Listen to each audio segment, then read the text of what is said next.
Well, hello, ladies and gentlemen. Kavasseur here, coming at you from Baltimore, Maryland. I know it's been a long time. I've been traveling around, doing a lot over the past year. I think it was actually one of the busiest years of my life in terms of travel. Went to El Salvador, Honduras, Guatemala, Mozambique. Swung through Ghana again. I'll be doing some more trips to Africa in the coming months. But I was sitting down the other day and I remembered and realized I haven't done a video in a long time, but I have been continuing to drink my kava almost daily, and did actually end up getting some new kava in the mail recently. So I thought, hey, I should get back on the YouTube and the old WordPress and do a new kava review. Just some like really quick updates on things that are kind of coming in the pipeline for me when it comes to kava. I have been working on a book for a while that is about kava, and I've written it in kind of bits and pieces, and I'm stringing it together into a complete narrative, a complete volume. And it's going to probably take another 1.5 or 2 years for me to finish, but my goal with this book is really to take all of the different aspects of the kava community globally and try to merge them together into one complete picture. And what I mean by that is, when you think of kava, you probably think of your experience with kava. So if you're from, the continental United States, and you drink kava, you might have discovered kava through a friend who took you to a kava bar, or through a friend who referred you to kava and then you bought some online, or through YouTube by maybe watching a review that I did or somebody else did. If you come from a country like Vanuatu, you might have grown up with kava, and it might have been a central part of your culture, and you might have watched adults drinking it growing up, and then you yourself started going to nakamalls at a certain age and drinking shells of kava. If you come from Hawaii, it might also be a central part of your cultural identity and mean something very different from what it means to people who live in the mainland United States who go to kava bars or order kava online, but also very different from those people that live in Vanuatu. So what I'm going to be trying to do with this book is trace back the history of kava, and really, look at the research on where kava came from, which is most likely northern Vanuatu.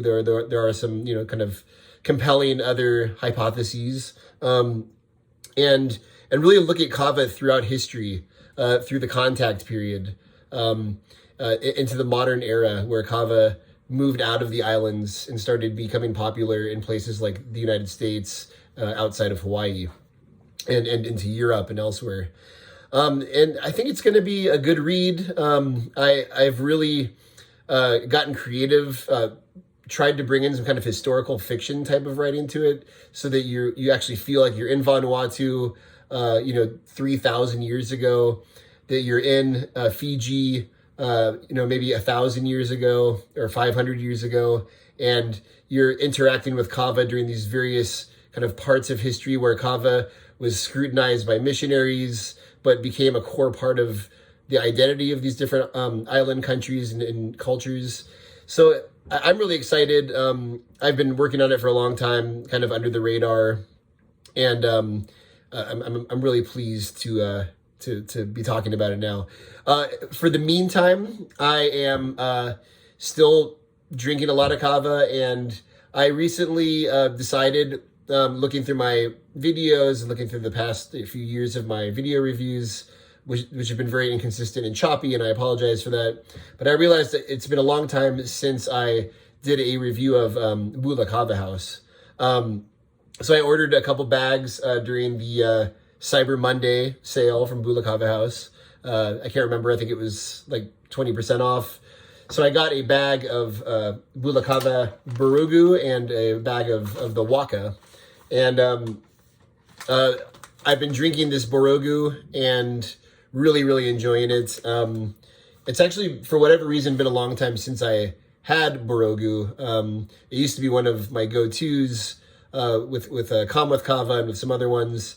but I just kind of had put it to the side and really kind of made Fijian Waka my kind of main go-to kava.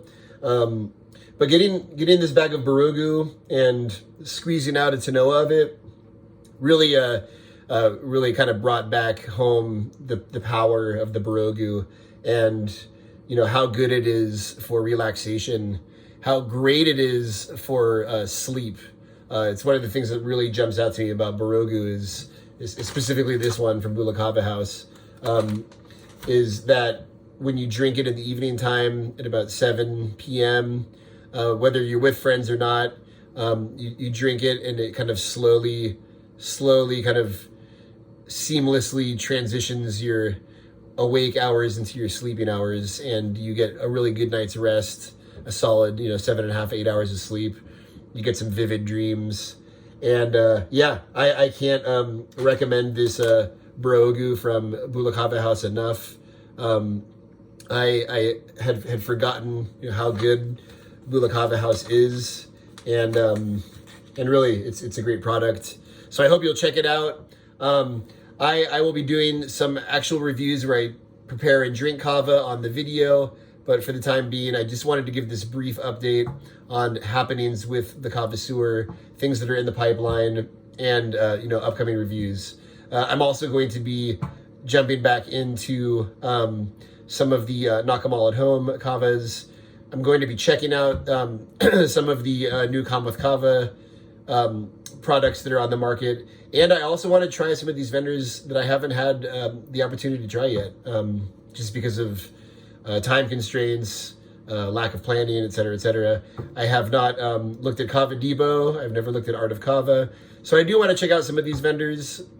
But for the time being, everybody squeeze out your Tanoas and relax and chill with some shells. And Bula to the hula, and catch you next time. All right.